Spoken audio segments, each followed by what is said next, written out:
வணக்க மக்களே, சற்று முன் வெளியான முக்கியமான அறிவிப்பு. பெண்களுக்கு 1000 ரூபாய் வழங்கக்கூடிய மகளிர் உரிமை தொகை திட்டம் விரிவாக்கம் செய்யப்படும் நிலையில் நாளை முதல் அதற்கான விண்ணப்பங்கள் வழங்கப்படலாம் என்றும், ஜூன் முதல் வாரத்தில் விண்ணப்பங்கள் ஏற்கப்பட்டு ஜூன் மாத இறுதிக்குள் விண்ணப்பங்கள் தேர்வு செய்து அதன் மூலம் ஜூலை மாதம் முதல் பயனாளிகளுக்கு பணம் வழங்கப்படலாம் அப்படின்ற ஒரு தகவல் வெளியாகிருக்கு.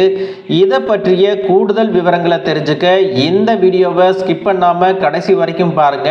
அப்பதான் நாங்க சொல்லுற தகவல் உங்களுக்கு தெளிவா புரியும். இப்போ வாங்க வீடியோக்குள்ள போயிடலாம். மக்களே, தமிழ்நாட்டில் குடும்ப தலைவிகளாக இருக்கக்கூடிய பெண்களுக்கு மாதந்தோறும் 1000 ரூபாய் வழங்கக்கூடிய மகளிர் உரிமை தொகை திட்டமானது வழக்கத்தில் உள்ளது. இந்த முறை புதிதாக ரேஷன் கார்டு வாங்கியவர்களுக்கும் மகளிர் உரிமை தொகை வழங்கப்பட உள்ளது. கடந்த முறை விரிவாக்கத்தின் போது புதிதாக ரேஷன் கார்டு பெற்ற பலருக்கும் விண்ணப்பங்கள் நிராகரிக்கப்பட்டது. 1000 ரூபாய் பணம் பெறுவதற்காக இவர்கள் புதிதாக ரேஷன் கார்டு பெறுகிறார்கள் என்று கூறி அந்த விண்ணப்பங்கள் நிராகரிக்கப்பட்டது. ஆனால் இந்த முறை புதிதாக ரேஷன் கார்டு பெற்றவர்களுக்கும் வாய்ப்புகள் வழங்கப்படும் அப்படிங்கிற தகவல் வெளியாகி இருக்கு. கலைஞர் மகளிர் உரிமை தொகை திட்டத்திற்கான அடுத்த கட்ட பயனாளிகள் சேர்ப்பு ஜூன் 4ஆம் தேதி நடக்க இருக்கிறது. தமிழ்நாடு முழுவதும் இதற்கான முகாம்கள் அமைக்கப்பட உள்ளன. மொத்தமாக 9000 இடங்களில் இதற்கான முகாம்கள் அமைக்கப்பட இருக்கு அப்படின்னு அரசு தரப்புல தகவல் தெரிவிச்சிருக்காங்க. தமிழ்நாட்டில் தற்பொழுது 1,25,00,000 பெண்கள் மகளிர் உரிமை தொகை திட்டத்தில் நேரடியாக பயன்பெற்று வருகின்றனர். இதில் கூடுதல் பயனாளிகளும் சேர்க்கப்பட உள்ளனர். அதன்படி கூடுதலாக 10 முதல் 15 லட்சம் பேர் இந்த திட்டத்தில் பயனாளிகளாக சேர்க்கப்பட உள்ளனர்.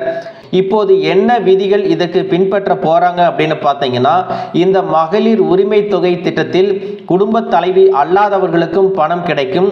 உதாரணத்துக்கு பார்த்தீங்கன்னா, ஒரு வீட்டில் அப்பா 2 மகன் 3 மகள்கள் இருக்கிறாங்க அப்படின்னா, யாருக்கும் திருமணம் ஆகவில்லை, அம்மா உயிரோடு இல்லை என்றால் அந்த வீட்டில் இருக்கக்கூடிய 21 வயது நிரம்பிய முதல் பெண்ணுக்கு 1000 ரூபாய் நிதி வழங்கப்படும் அப்படின்னு சொல்லியிருக்காங்க.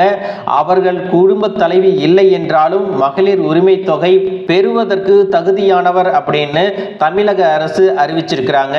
புதிதாக விண்ணப்பிப்பவர்களின் விண்ணப்பங்களை பரிசீலனை செய்து அவர்கள் தகுதியானவர்களாக இருந்தால் அந்த விண்ணப்பங்கள் ஏற்றுக்கொள்ளப்படும். இதன் மூலம் மீண்டும் நிராகரிக்கப்பட்டவர்களுக்கு வாய்ப்பு வழங்கப்படும் அப்படின்னு சொல்லியிருக்காங்க. அதே போல விவாகரத்து பெற்றவர்களுக்கும் மகளிர் உரிமை தொகை கிடைக்கும். அவர்கள் தனி ரேஷன் கார்டு பெற்றிருக்கக்கூடிய நிலையில் கண்டிப்பாக அவர்களும் இதற்கு தகுதியானவர்கள் தான் அப்படின்ற அறிவிப்பையும் வெளியிட்டிருக்காங்க. அதோடு இதுவரைக்கும் பின்பற்றி வந்த விதிகளில் ஒரு மாற்றமும் செஞ்சிருக்காங்க. அது என்ன அப்படின்னு பார்த்தீங்கன்னா, மகளிர் உரிமை தொகை திட்டம் ஜூன் மாதம் விரிவாக்கம் செய்யப்படும் போது அதில் கூடுதல் தளர்வுகள் கொண்டு வரப்படலாம் என்றும் எதிர்பார்க்கப்படுகிறது. அதாவது இப்போது இருக்கும் கட்டுப்பாடுகள் குறைக்கப்படவும் வாய்ப்புகள் இருக்கு. அடுத்த வருடம் நடக்க உள்ள சட்டசபை தேர்தலை மனதில் வைத்து முக்கியமான பல தளர்வுகள் கொண்டு வரப்படலாம் அப்படின்னு சொல்லியிருக்காங்க. கடந்த முறை சில ஆவணங்கள் சரியாக இல்லாத பெண்களுக்கு பணம் வழங்கப்படவில்லை. அரசின் வேறு நிதிகளை வங்கியிலிருந்து பெறக்கூடிய பெண்களுக்கும் இந்த திட்டத்தில் அனுமதி இல்லை அப்படின்னு சொல்லியிருந்தாங்க. இப்பொழுது அவர்களுக்கும் இதில் வாய்ப்புகள் கொடுக்கப்படலாம் அப்படிங்கிறதையும் சொல்லியிருக்காங்க. மாறாக ஆவணங்கள் சரியில்லாத பெண்கள், இனி திருமணமாகி குடும்ப தலைவி ஆக போகும் பெண்கள் 1000 ரூபாய் பெறுவதற்கு விண்ணப்பம் செய்யலாம் அப்படின்ற அறிவிப்பையும் சொல்லியிருக்காங்க. அடுத்த சில நாட்களில் இந்த திட்டத்தை விரிவாக்கம் செய்யப்படும் பொழுது முழுமையான அறிவிப்புகள் வெளியாகலாம் அப்படிங்கிற தகவலையும் சொல்லியிருக்காங்க. அது மட்டுமல்ல, ஜூன் முதல் வாரத்தில் அவர்களின் விண்ணப்பங்கள் எல்லாம் ஏற்கப்பட்டு ஜூன் மாத இறுதிக்குள் விண்ணப்பங்கள் தேர்வு செய்யப்படும். அதன் பிறகு ஜூலை மாதத்திலிருந்து தேர்வு செய்யப்பட்ட அனைத்து பெண்களுக்கும் மாதம் 1000 ரூபாய் அவர்களுடைய வங்கி கணக்கில் நேரடியாக செலுத்தப்படும் அப்படிங்கிற தகவலையும் வெளியிட்டிருக்காங்க. யாரெல்லாம் தங்களுடைய விண்ணப்பங்கள் நிராகரிக்கப்பட்டு விட்டது அப்படின்னு நினைக்கிறீங்களோ, புதுசாக விண்ணப்பிக்கணும் அப்படிங்கிற ஆர்வமா இருக்கீங்களோ, அவங்க எல்லாம் இந்த வாய்ப்பை தவற விட்டுறாதீங்க.